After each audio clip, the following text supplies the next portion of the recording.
생명에서 나오는 세 가지 태도. 아멘. 우리가 지난주에도 잠깐 태도에 대한 부분들을 나눴는데요. 태도의 중요성은 아무리 강조해도 지나침이 없습니다. 오늘 우리가 읽은 이 본문 말씀에 보면 생명의 근원이 우리의 마음, 여기서 말하는 마음, 우리의 심령을 의미하는데요. 우리의 심령에서 난다 그랬어요.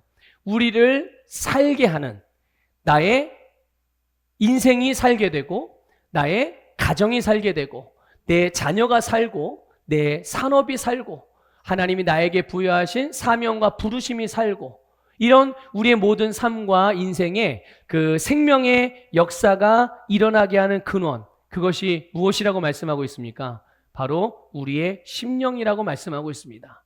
이 심령. 그래서 이 바로 생명의 근원인 우리의 심령에서 역시 마찬가지로 우리를 살게 하는 태도도 우리의 심령에서부터 시작된다는 것을 기억하십시오. 그러니까 누구든지 여러분 예수 그리스도를 믿으면 구원을 받습니다. 믿습니까? 네. 너무 잘 알고 너무 이미 익숙해져 있어서 상투적으로 들릴 수 있을지 모르겠지만 여러분 이 말씀을 상투적으로 듣지 마시고요. 여러분 영으로 받으시기를 축복합니다. 여러분 예수 그리스도를 믿으면 누구든지 구원을 받습니다. 여러분 구원을 받는다는 게 뭡니까? 예수님의 십자가에서의 속량의 사역의 결과로 우리에게 주신 선물이 구원입니다. 그래서 죄로부터 구원을 받고 영원한 사망과 그 사망의 영향력으로부터 구원을 받고 마귀로부터 구원을 받고 세상으로부터 구원을 받고 모든 인생의 문제들로부터의 구원을 받는 것이 예수님을 믿는 자들에게 베푸시는 구원의 은혜인 줄 믿습니다. 여러분, 그래서 우리는 예수님을 믿음으로 구원을 받죠. 그런데 구원이 여기에서 끝이 아닙니다. 여러분, 우리가 구원받음으로써 죄의 본성으로 태어났다는 우리의 옛사람은 십자가에서 죽고 우리는 영생으로 거듭나게 된 것입니다. 영생으로 거듭나게 됐어요. 새로운 피조물로 다시 태어나게 된 것입니다. 하나님께서 이 예수님의 속량의 결과로 우리에게 영생을 주셔서 지금 살아가고 있는 예수 그리스도를 믿고 살아가고 있는 지금 우리의 삶은 이전과는 다른 삶을 살아가고 있음을 믿으시길 바랍니다. 이전에 가졌던 생명과는 다른 생명으로 살아가고 있음을 믿으시길 바랍니다. 이전의 생명은 죄의 본성을 가진 생명이었습니다. 맞습니까? 그 생명이 어떻게 됐습니까? 예수님 십자가에 죽으실 때 함께 죽었어요. 그럼 지금 살고 있는 우리의 생명은 어떤 생명입니까? 예수 그리스도를 죽은 자 가운데 살리신 부활의 생명과 같은 생명으로 오늘 우리는 살아가고 있음을 믿으시기를 축복합니다. 그래서 우리가 살아가고 있는 이 생명은 하나님의 생명이고 의로운 생명이고 영원한 생명이고 승리하는 생명인 줄 믿습니다. 그래서 여러분 예수 그리스도를 믿는 그리스도인은 누구든지 이 생명으로 거듭났고 그 이후의 삶은 이 거듭난 생명을 가지고 살아가는 새로운 삶인 것입니다. 여러분 이미 우리는 내가 예수를 믿고 거듭나서 이 새로운 생명을 받았다면 이 생명을 가지고 살기 시작한 삶은 내가 인정하든 안 하든 새로운 삶이라는 것을 아셔야 돼요. 바로 그 생명이 우리의 죽은 영을 살리셔서 우리로 산 영으로 살아가게 하신 줄 믿습니다. 여러분 오늘 본문에서 생명이 우리의 심령에서 난다고 말씀하는 의미가 바로 이런 거예요. 우리의 심령을 지키는 거. 그래서 이 심령을 어떻게 하라고 그랬어요? 지키라고 그랬잖아요. 그럼 이 심령을 지키는 게 뭡니까? 이 심령을 지킨다는 말은 이 꽁꽁 싸매서 보호하라는 말이 아니에요. 이 심령을 지킨다는 말은 우리가 가진 생명, 바로 지속적으로 거듭난 영으로 살아가라 이 뜻이에요. 내가 가진 생명이 하나님의 생명인데 그 하나님의 생명을 가진 자가 죽은 자처럼 살면 되겠어요? 안 되겠어요? 하나님의 자식이 마귀 자식처럼 살면 되겠어요? 안 되겠어요? 그게 하나님께서 우리에게 주신 심령을 지키지 못하는 거예요. 우리에게 주신 심령을 지키는 것은, 우리의 마음을 지키는 것은 하나님이 나에게 주신 그 생명을 따라 살아가는 것이 바로 그 심령, 마음을 지킨다는 의미인 줄 믿으시길 바랍니다. 이것이 우리의 합당한 태도가 되고 태도가 우리의 심령에서부터 시작된다고 말씀드린 의미가 바로 이런 뜻인 줄 기억하시길 바라요.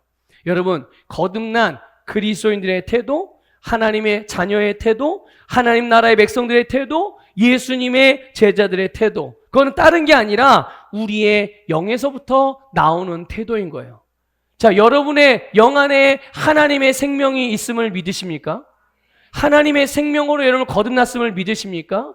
그 생명, 여러분 모든 그 뭐라고 할까요? 종들이라고 그럴까요? 이게 노예 이런 종이 아니라 강아지, 고양이, 사자, 사람, 또 뭐가 있나요? 뱀. 이거를 나누는 기준이 뭡니까? 뭘 보고 사람이라고 그러고, 뭘 보고 강아지라고 그러고, 뭘 보고 고양이라고 말합니까?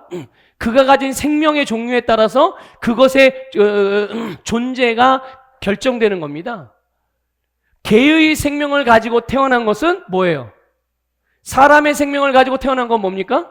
사람인 거예요. 하나님의 생명을 가지고 태어난 자들이 하나님의 자녀들이라는 것을 믿으시길 바랍니다. 그러므로 그들의 삶의 모양은 어떠한 것이어야 해요? 당연히 하나님의 자녀의 모양이어야죠. 그들의 살아가는 삶의 태도 역시도 하나님의 태도와 같은 태도가 되는 것이 하나님의 자녀들의 태도인 줄 믿으시길 바랍니다.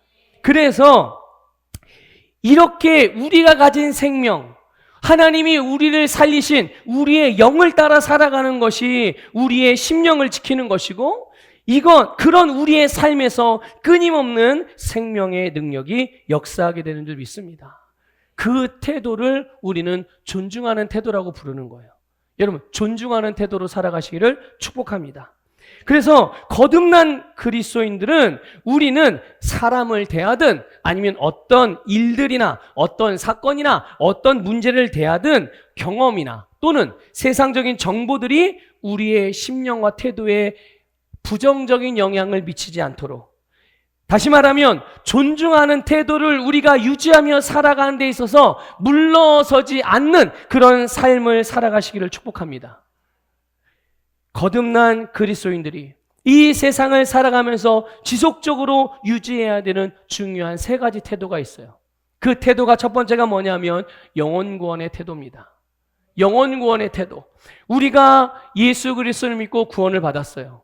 그런데 하나님께서 구원받은 우리를 금방 구원받았다고 하는 하나님의 나라로 데려가지 않으시고 이 땅에 파송하셨어요.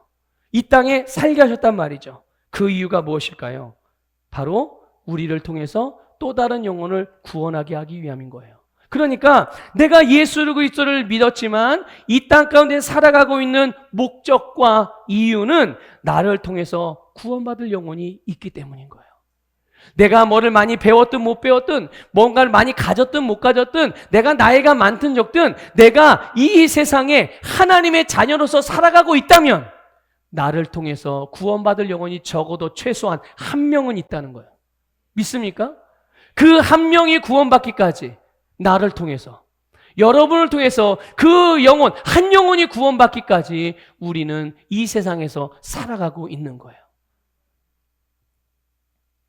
그러므로 여러분, 우리는 무슨 일을 하든지 그 초점, 우리의 삶의 초점이 영혼을 구원하는 일에 맞춰져 있어야 되는 줄 믿습니다. 그래서 우리가 영혼 구원이라는 이 태도를 가지고 영혼을 구원하는 일에 우리의 모든 관심과 인생의 초점을 맞추고 살아간다면, 그것이 일을 하는 것이든 자녀를 양육하는 것이든 봉사를 하는 것이든 사람을 만나고 취미 생활을 하는 어떤 경우 어떤 일이든 모두가 영혼 구원을 위한 통로로 사용되어질 수 있는 거예요. 교회에서 이 예배당에 와서 기도하는 것만이 영혼 구원을 위한 일이 아닌 거예요. 여러분의 삶에 어디가 됐든 내 중심이 영혼 구원의 태도를 유지하면서 영혼 구원을 목적으로 모든 일을 하나하나 해나가야 될 때, 여러분이 살아가는 삶의 모든 통로들은, 모든 여러분이 딛고 있는 땅들은, 여러분이 하는 모든 일들은, 여러분의 손길이 닿는 모든 것들은 영혼 구원을 위한 통로가 되는 줄 믿으시기를 축복합니다. 여러분, 빌립보서 1장 27절은 이렇게 말씀합니다. 같이 읽어보겠습니다. 시작. 오직 너희는 그리스도의 복음에 합당하게 생활하라. 이는 내가 너희에게 가보나 떠나 있으나 너희가 한 마음으로 서서 한 뜻으로 복음의 신앙을 위하여 협력하는 것과 아멘. 여러분, 성경은 그리스도인들이 이 땅에서 어떻게 살아가야 될지를 여러 가지로 말씀해 주고 있는데 그 핵심이 뭡니까? 복음에 합당한 삶을 사는 겁니다. 믿습니까? 복음에 합당한 삶. 그래서 여러분, 예수 그리스도를 전해서 믿게 하는 거 중요해요? 안 중요해요? 당연히 중요하죠. 근데 내가 지금 예수 그리스도를 전했어요. 복음을 누군가에 전했어요. 근데 지금 당장 안 믿었네? 그럼 어떻게 되는 거예요? 여러분, 실망하지 마시기 바랍니다. 실망하지 마십시오. 만약에 내가 복음을 증거해서 당장 어떤 영혼이 구원을 받아서 예수님을 믿으면 더 좋겠지만 그런 일들이 당장 일어나지 않는다고 하더라도 상대방이 나와 만났을 때, 누구와 만났을 때요? 누구와 만났을 때요? 상대방이 나하고 만났을 때 그 만남을 통해서 어떻게든 당장은 예수님을 안 믿을 수 있어도 예수님께 한 걸음 더 가까워질 수 있는 그런 태도로 살아가셔야 된다는 얘기예요. 믿습니까? 예수 안 믿었다고 눈 흘겨보시면 안 되는 거예요. 예. 예수 안 믿었다고 침 뱉으시면 안 되는 거예요. 예? 항상 존중하는 태도를 유지하고 지금 당장 예수 그리스도를 영접하지 않아도 나를 통해서 복음에 대해서 한 번 더 열려졌구나. 조금은 더 한 걸음은 가까워졌구나. 그래서 여러분 우리는 항상 이 영혼 구원을 위하여 존중하는 태도를 유지해야 되는 거예요. 또 아까 읽은 빌립보서 1장 27절에 보면 복음의 신앙을 위하여 어떻게 하라고 그랬습니까? 한 마음 한 뜻 협력이 필요하다는 것을 말씀해 주고 있어요. 여러분 나만 잘하면 돼? 또는 내가 더 잘해야지 이런 생각들을 많이 할 거예요. 그런데 여러분 이게 아니라는 거예요. 이게 아니라는 거예요. 우리가 사는 세상은 개인적이고 이기적인 문화가 팽배한 세상입니다. 그런데 이런 영향들이 교회와 성도들에게도 부정적인 영향을 미쳐서 이거를 그대로 교회 안으로 가져와서 마치 신앙생활도 그렇게 하는 것으로 여기고 신앙생활 하시는 분들이 적지 않아요. 그래서 신앙생활을 마치 자기 개인적인 노력, 자기적인 그 노력의 어떤 성과 그런 거에 초점을 맞추고자 하는 그런 분들이 많이 있는데 그런데 이거는 여러분 그리스도의 마음이 아닙니다. 이걸 아셔야 돼요. 이거는 그리스도의 마음이 아니에요. 언제나 중요한 건 뭡니까? 우리 함께 이겁니다. 그 이유가 있어요. 왜 우리를 성경이 강조하고 왜 함께를 성경이 말씀하고 있느냐? 바로 모든 그리스도인들은 교회는 주님의 몸이기 때문입니다. 믿습니까? 몸이기 때문인 거예요. 교회는 그리스도의 몸이라는 것을 여러분 절대로 잊지 마셔야 됩니다. 우리 지난 금요일인가 목요일날 우리 말씀의 실제에서 나눴죠. 지역교회 왜 성도들이 연결되어져야 되는지, 왜 지역교회 소속해서 함께 주님을 섬겨야 되는지 그 이유를 너무나도 정확하게 말씀해 주고 있어요. 교회는 주님의 몸이고 그 몸의 지체는 바로 오늘 저와 여러분 각자 한 사람 한 사람 모든 그리스도인들인 줄 믿습니다. 그래서 지체는 어떻게 되어져야 되냐? 몸과 연결되어져서 기능해야 되는 것입니다. 그래서 여러분 나만 잘하면 돼. 내가 더 잘해야지. 아니요. 우리가 함께 잘해야 됩니다. 우리가 함께 건강해야 됩니다. 우리가 함께 부여해야 합니다. 우리가 함께 주님의 일을 협력해야 되는 것입니다. 여러분, 우리가 하나님 앞에 서게 될 때, 각자 이제 다 하나님 앞에 서게 될 때가 올 거잖아요? 그때 하나님 우리 각자가 얼마나 많은 일을 했느냐, 이걸 보는 게 아닙니다. 그걸 보는 게 아니라 우리가 한 일들이 하나님의 뜻과 하나님의 나라의 확장에 얼마나 기여를 했는지를 보시는 거예요. 내 어떤 그 업적을 하나님 앞에 내세우고 하나님 그걸 보시는 게 아니라 하나님의 뜻과 하나님의 나라에 우리의 사역, 우리의 삶이 얼마나 기여를 했는가. 쉽게 말하면 주님이 우리에게 하라고 한 일을 했느냐 이거예요. 옆에 있는 사람 하는 거 부러워하고 그거 따라하려다가 인생 끝나면 안 된다는 얘기예요. 그건 그 사람에게 하나님이 하라고 한 일이고 하나님이 나에게 살라고 하신 삶이 있단 말이죠. 우리에게, 우리 교회에게 하나님께서 하라고 하신 일이 있다는 거예요. 옆에 교회는 이런 거 하는데 우리 교회는 왜 안 하나요? 아니 옆에 교회는 이거 안 하는데 우리 교회 이거 하니까 우리 교회가 훨씬 좋은 교회네요. 아니라는 거예요. 교회마다 하나님의 각자마다 부르심이 다르고 맡기신 사명이 다르기 때문에 비교하고 경쟁하는 게 아니라 함께 더불어 부르심을 따라 주님의 뜻을 이루어 가야 되는 줄 믿습니다. 영혼 구원에 초점을 맞추고 내가 있어야 할 자리에서 하나님이 나에게 하라고 한 그 일들을 하는 것이 거듭난 우리가 취해야 될 삶의 태도이자 방향인 것이죠. 여러분, 하나님께서 우리를 통해서 받으실 최고의 영광, 그것은 다른 게 아니라 우리에게 기적이 일어나고 뭔가 병이 고쳐지고 귀신이 떠나 그런 게 아닙니다. 물론 그것을 통해서도 하나님이 영광을 받으시죠. 근데 가장 큰 영광은 무엇이냐? 잃어버린 영혼들이 돌아오는 것입니다. 믿지 않는 자들이 구원받는 것이 하나님께 가장 크게 영광 돌리는 일인 것을 기억하셔서 여러분의 모든 삶에서 영혼 구원의 태도로 삶을 다루어 가시기를 주님의 이름으로 축복합니다. 두 번째 태도가 있습니다. 그것은 바로 사랑의 태도예요. 여러분, 우리는 사랑의 하나님의 형상으로 지음받았어요. 믿습니까? 그것 또 뿐만 아니라 사랑의 하나님께서 말씀으로 우리를 낳은 우리는 하나님의 사랑의 자녀인 줄 믿습니다. 한번 고백합시다. 나는 사랑의 자녀입니다. 나는 사랑하는 사람입니다. 믿습니까? 네, 우리는 사랑하는 사람이에요. 그러므로 사랑의 하나님의 사랑의 자녀의 신분에 합당한 태도는 당연히 사랑의 태도인 것이죠. 자, 한 번 더 고백해요. 사랑은 나의 본성입니다. 믿습니까? 하나님의 거듭난 하나님의 자녀들의 본성은 사랑이에요. 사랑이 우리의 본성인 거죠. 우리 로마서 5장 5절을 말씀을 볼게요. 같이 읽어보겠습니다. 시작. 소망이 우리를 부끄럽게 하지 아니함은 우리에게 주신 성령으로 말미암아 하나님의 사랑이 우리 마음에 부은 바 됨이니 아멘. 하나님의 사랑이 어디에 부어졌다고요? 우리 마음에. 자, 그럼 여러분 이제 하나님의 성품을 이제 여러분 아시죠? 하나님이 어떤 분이신지. 자, 하나님이 우리에게 뭔가를 주실 때 너는 기도를 많이 했으니까 너는 10개를 줄게. 너는 기도를 조금 했으니까 2개만 줄게. 하나님이 우리에게 당신의 자녀들에게 뭔가를 주실 때 이렇게 차별해서 주실까요? 그렇습니까? 어떻게 알아요?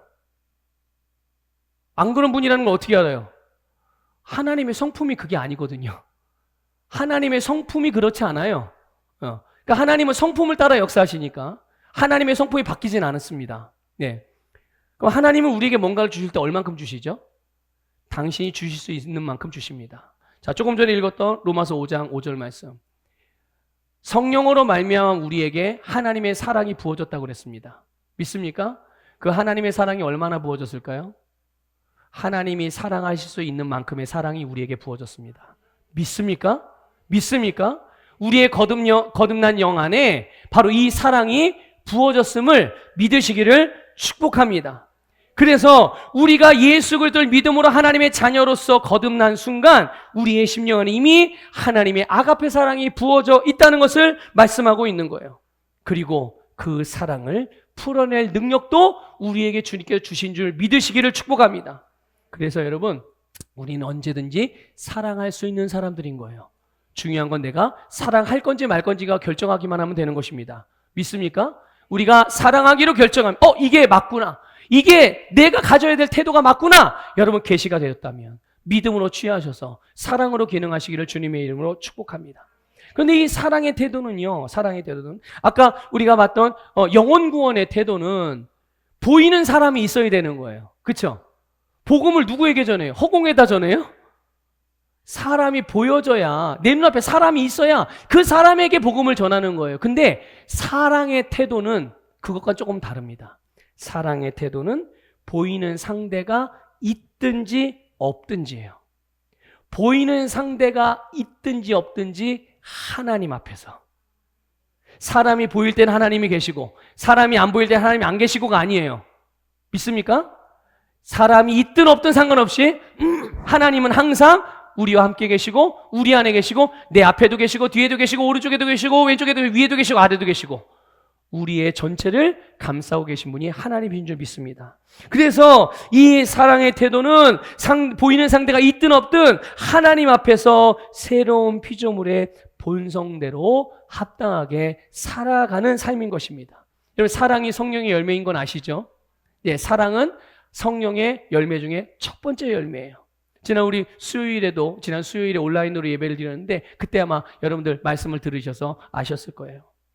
여러분, 거듭난 우리의 영과 성령님은 하나가 된 줄 믿습니다. 더 이상 분리할 수가 없어요. 그러므로 여러분, 사랑은 성령께서 우리의 거듭난 영을 통해서 맺는 열매인데, 거듭난 우리는 이제는 육신을 따르는 사람이 아니라 성령을 따르는 사람이 되었습니다. 믿습니까? 그래서 우리는 무엇을 따라 살아가요? 육신이 아닌 성령의 인도를 따라 살아가죠. 그런데 우리가 살다 보면 육신적인 반응이 일어날 수 있어요, 없어요? 네, 육신적인 반응이 일어날 수 있죠. 그런데 여러분, 그럴 때 우리는 이것에 의해서 육신의 감각과 감정과 상황에 의해서 행동하지 않고 그리스도인으로서 취해야 할 바른 반응을 선택해야 되는 거죠. 그것을 지속적으로, 그래서 사랑을 선택하고 사랑으로 행하기를 훈련하다 보면 어느새 우리의 감정이 우리의 영의 인도를 받게 되고요. 그래서 온전하게 기능하게 되는 줄 믿으시길 바랍니다. 여러분, 우리의 감정을 누가 만들었을까요? 저절로 생겼을까요? 하나님이 우리를 만들고 보니까 감정이 저절로 생겼을까요? 아닙니다. 감정도 하나님이 만드신 거예요. 우리의 감각도 하나님이 만드신 겁니다. 그런데 왜 우리의 감정이나 감각을 따르면 이게 육신의 일을 따르는 거라고 말할까요? 그거는 바로 우리가 타락한 본성이었을 때 그랬기 때문인 거예요. 타락한 본성으로 태어났을 때, 죄의 본성으로 태어났을 때 더 이상 우리의 감각이 영의 통제를 받을 수가 없게 된 겁니다. 그래서 영의 통제를 받아서 영적으로 하나님이 우리의 감정을 주신 목적대로 기능을 못하는 거예요, 우리의 감각이. 그런데 예수 그리스도를 통해서 우리의 죽은 영을 살려주셨으니 이제는 그 영을 통해서 우리의 감각을 다룰 수 있게 해주신 거죠. 그래서 여러분, 우리가 끊임없이 사랑을 선택하기를 훈련하기 시작하면 우리의 감정을 하나님이 주신 그 목적을 따라서 기능할 수 있게 되는 줄 믿습니다. 만약에 여러분 혹시 내게 부정적인 감정들을 다루기가, 통제하기가 너무 어려워서 사랑의 태도로 살아야지 이걸 알면서도 막상 원치 않은 상황을 딱 맞닥뜨리게 됐을 때 불쑥 육신적이고 감정적인 반응들이 계속 먼저 앞서게 되고 이런 것이 지속되는 분들이 있을 수도 있죠. 그런 분들께 한 가지 권면을 드린다면 여러분, 하나님을 경배하는 시간을 많이 가지시길 바랍니다. 자아를 죽이고 이거 노력하고 애쓸 그럴 필요 없어요. 여러분, 사람의 이 생각의 기능 중에 아주 중요한 기능이 있어요. 그게 뭐냐면 내가 생각으로 집중하는 게 내 몸과 내 삶에 이루어지게 됩니다. 내가 자아를 죽여야지, 나쁜 걸 하지 말아야지, 계속 그럼 나의 생각이 뭐에 집중하고 있는 거예요? 자아와 나쁜 것을 계속 집중해요. 그러면 무슨 일이 일어날까요? 내 몸에는 이게 버려지고 끊어지는 게 아닙니다. 오히려 그게 더 강화가 돼요. 이게 여러분, 모든 사람들이 갖고 있는 뇌의 기능 중에, 혼의 기능 중에 하나입니다. 여러분, 이거를 바꿀 수는 없어요. 이건 자연적인 원리이기 때문에 그래요. 그럼 어떻게 하면 될까요? 우리가 뭐에 집중해야 될까요? 하나님의 말씀과 진리에 집중하면 됩니다. 하나님의 말씀은 거듭난 우리에 대해서 뭐라고 말씀하고 있나요? 우리가 자아를 죽여야 된다고 말씀하고 있나요? 아니죠. 우리는 계속 예수 그리스도를 바라보는 거예요. 우리의 소망이 무엇이니까요? 예수 그리스도니까요. 그분 안에서 나를 위하여 이루신 모든 일들을 바라보는 것입니다. 거기에 집중하면 우리의 몸에도 우리의 삶에도 그 열매가 나타나게 되는 줄 믿습니다. 그래서 여러분, 내가 감정이나 이 감각이 잘 컨트롤이 안 돼가지고 계속 자꾸만 사랑으로 기능해야 된다는 알면서도 감정적으로 반응하는 분들이 있다면, 이게 잘 안 된다면 여러분, 하나님을 경배하는 시간을 많이 가지십시오. 이걸 고쳐야지 바꿔, 이런 생각 말고 그냥 여러분, 경배기도 우리 배웠잖아요. 경배기도는 목적을 가지고 하는 게 아니에요. 단순하게 하나님을 그냥 높여드리는 겁니다. 하나님의 행하신 일 찬양하고 하나님을 칭찬해드리는 일이에요. 그러면 어떤 일이 일어나는 줄 아십니까?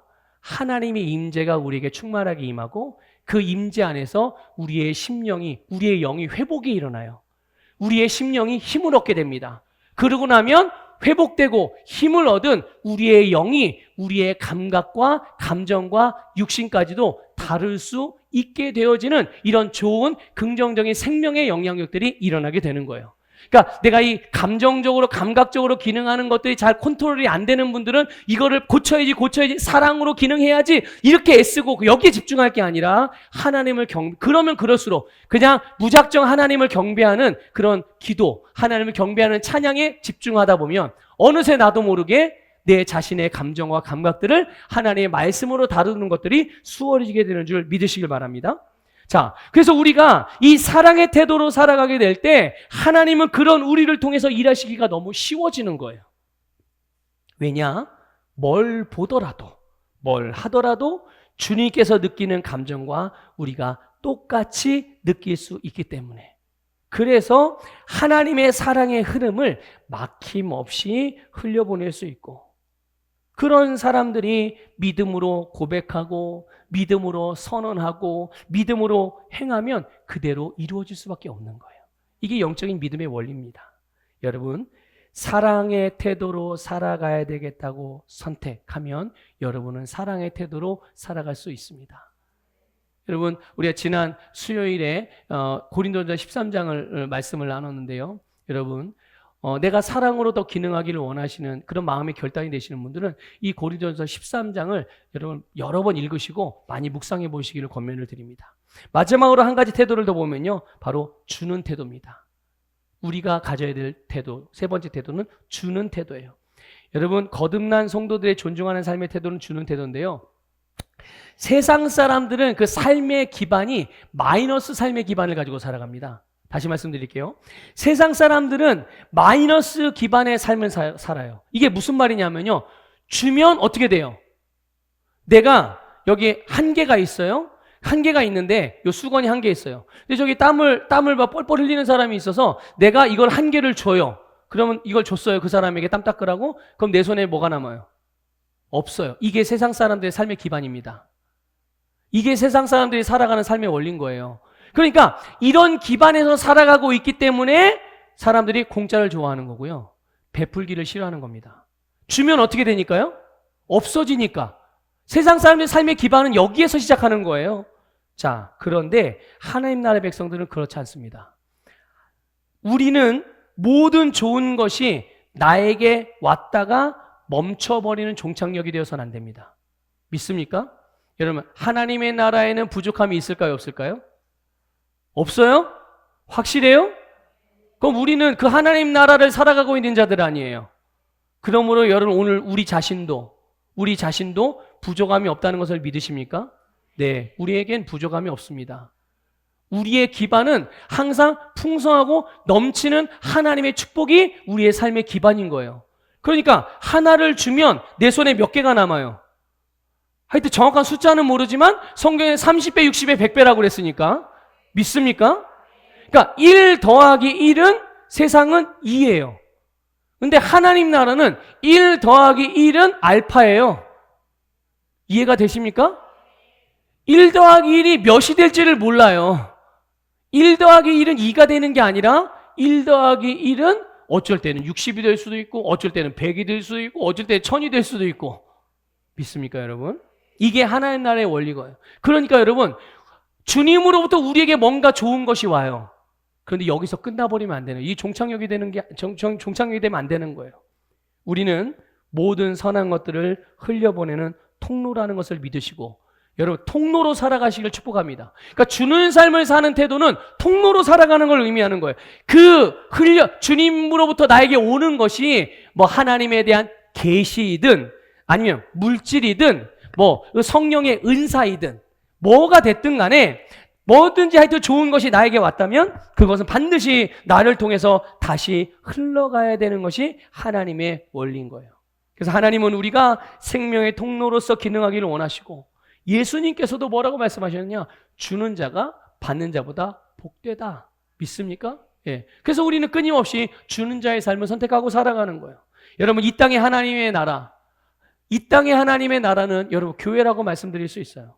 성경에서 교회는 아까도 말씀드렸지만 그리스도의 몸이고 교회의 머리는 예수 그리스도세요. 우리는 주님의 몸의 지체죠. 그래서 다른 부분은, 다른 지체로부터 뭔가를 받습니다. 맞습니까? 주님의 몸의 지체로서 주님의 몸에 붙어있는 우리는 다른 지체로부터 우리는 뭔가를 공급을 받아요. 뿐만 아니라 또 공급받은 것을 또 다른 지체로 흘려보냅니다. 우리는 그렇게 살도록 연결되어져 있어요. 믿습니까? 여러분, 성도님들 중에 한 분 한 분이 다 그렇게 영으로 연결되어져 있음을 믿으시기를 축복합니다. 그래서 사도 바울은 자신을 표현할 때 여러 가지 표현이 있지만 그 중에 하나가 뭐냐면 모든 사람에 대해서 빚진 자라고 표현을 해요. 빚진 자. 왜 그렇습니까? 모든 사람들의 필요가 자신 안에 있기 때문에 그 자신 안의 필요들을 어떻게 해야 돼요? 그들과 연결해가지고 그들에게 나눠줘서 그들을 살게 하고 그들을 성공시키고 그들을 부유하게 하고 그들을 더 나은 삶을 살게 하는 것. 그런 의미에서 사도 바울은 자신을 빚진 자라고 그렇게 표현을 한 겁니다. 여러분, 주님으로부터 온 것이라면 그게 무엇이든지 그것을 다시 흘려보내야 돼요.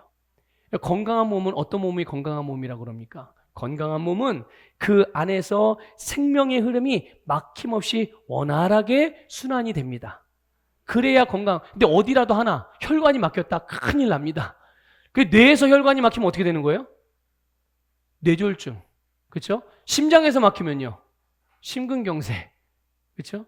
네. 신경이 어디가 막히면 어떻게 돼요? 신경이 거기 마비가 되는 거예요. 사용을 못 하는 거예요. 그러니까 신경이 마비되면 이제 어떻게 됩니까? 나중에는 무슨 일이 벌어져요? 절단해서 잘라내야 되는 일이 벌어질 수도 있는 거예요. 그런데 건강한 몸은 신경이든 혈관이든 뭐 수분이든 모든 것이 다 아주 원활하게 잘 흐를 때 그 몸을 건강한 몸이라고 말하는 겁니다. 여러분, 건강한 그리스도인, 건강한 교회도 역시 마찬가지입니다. 그 안에서 이 생명의 흐름이 지속돼요. 지속적으로 모든 성도들이 여러분 주는 태도를 가지고 살아가야 되는 것이죠.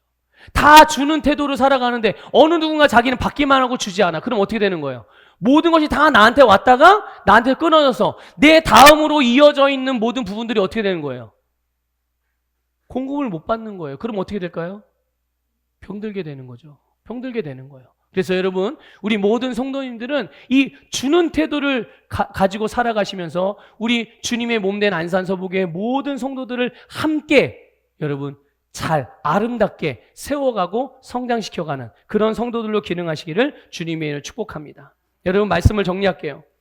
여러분, 바른 태도는 승리하는 삶이 아주 중요한 열쇠입니다. 그래서 거듭난 성도로서 우리의 삶을 영혼 구원에다 초점을 맞추고 주님의 사랑을 풀어내고 우리가 받은 것들을 지속적으로 나누어 주는 태도로 살아가는 것이 우리의 마땅한 삶의 태도인 거예요. 그리고 하나님은 중요한 건 이거죠. 하나님은 우리가 그런 태도를 갖고 그렇게 살아가는데 필요한 모든 것을 우리의 심령에 다 주셨다는 말이죠. 우리 말씀으로 확인해보고 말씀 마치도록 할게요. 우리 에베소 1장 3절 우리 먼저 세번역 성경으로 읽어보겠습니다. 시작. 우리 주 예수 그리스도의 아버지이신 하나님을 찬양합시다. 하나님께서는 그리스도 안에서 하늘에 속한 온갖 신령한 복을 우리에게 주셨습니다. 아멘. 여러분들, 하나님은 주셨대요. 여러분 받으셨나요? 받으셨습니까? 예, 믿음으로 받으시길 축복합니다. 하나님은 다 주셨다고 말씀하고 있어요. 우리는 그것을 믿음으로 받은 거죠.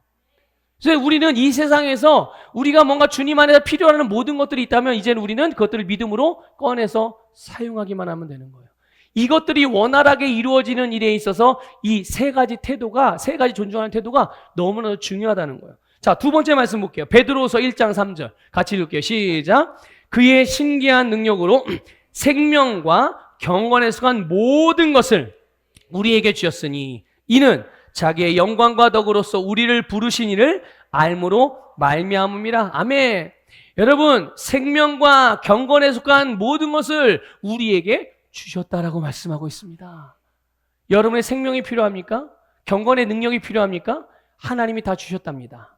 믿음으로 받으시고 믿음으로 사용하시기를 축복합니다. 마지막으로 하나 더 고린도후서 9장 8절입니다. 같이 읽어볼게요. 시작. 하나님이 능히 모든 은혜를 너희에게 넘치게 하시나니 이는 너희로 모든 일에 항상 모든 것이 넉넉하여 모든 착한 일을 넘치게 하려 하심이라. 아멘. 자, 여기 보세요. 능히 모든 은혜를 우리에게 어떻게 하셨다고요? 넘치게 하신답니다. 이미 하나님의 은혜가 우리에게 넘치게 부어지고 있는데, 근데 그 이유가 있죠. 목적과 이유가 있는 거예요. 그게 뭡니까? 우리로 거듭난 그리스도인 내가 살아가는 삶, 우리가 하는 모든 일에 항상 모든 것이 어떻게 된다고요? 넉넉하게 하기 위해서. 그래서 그 넉넉함을 가지고 뭐 하라고요? 착한 일인데 그냥 착한 일이 아니에요. 무슨 착한 일? 여러분, 모든 착한 일은 하나님이 나에게 하라고 하신 모든 일을 말하는 겁니다. 기도만 하는 거가 아니고요. 찬송만 하는 게 아니고 예배만 하는 게 이런 것만 말하는 게 아니라 내가 주님께 나보고 하라고 한 모든 일을 어떻게 한다고요? 넘치게 한대요. 넘치게. 그냥 적당히 하고 마는 게 아니에요. 목사님이 하라니까 하는 신용만 하고 마는 게 아니라 넘치게. 이건 탁월하게 한다는 얘기입니다. 탁월하게. 너무 놀랍지 않습니까? 하나님이 이미 여기에 필요한 우리가 그리스도인으로서 이 세상에 영혼을 구원하고 사랑하고 하나님의 축복들을 나누어 주면서 살아가는 삶을 살아가는 데 필요한 모든 것을 이미 하나님이 우리에게 넘치게 부어주셨다. 이제 모든 것은 선택에 달렸습니다. 여러분, 선택에 달린 거예요. 예수님은 자신의 권세를 모든 믿는 자들에게 위임해 주셨어요. 그래서 그들의 삶을 다스리게 하셨습니다. 그 다스림의 첫 번째 실행함, 그 다스림의 첫 번째 실행함이 뭐냐? 바로 선택인 거예요. 선택으로 실행을 하는 겁니다. 우리의 마음에서부터, 우리의 생각에서부터 바른 선택, 언제나 진리를 선택하고 말씀을 선택하는 거죠. 여러분, 하나님의 말씀을 매 순간순간마다 인식하면서 바른 것을 선택하는 이 훈련을 통해서 항상 바른 태도를 가지고 하나님께서 우리에게 주신 인생을 여러분 확장해 가시기를 축복합니다. 또 성공하는 인생으로 살아가시기를 축복합니다. 그리고 승리하시면서 하나님의 나라를 확장해 가는 복된 성도 되시기를 주님의 이름으로 축복합니다.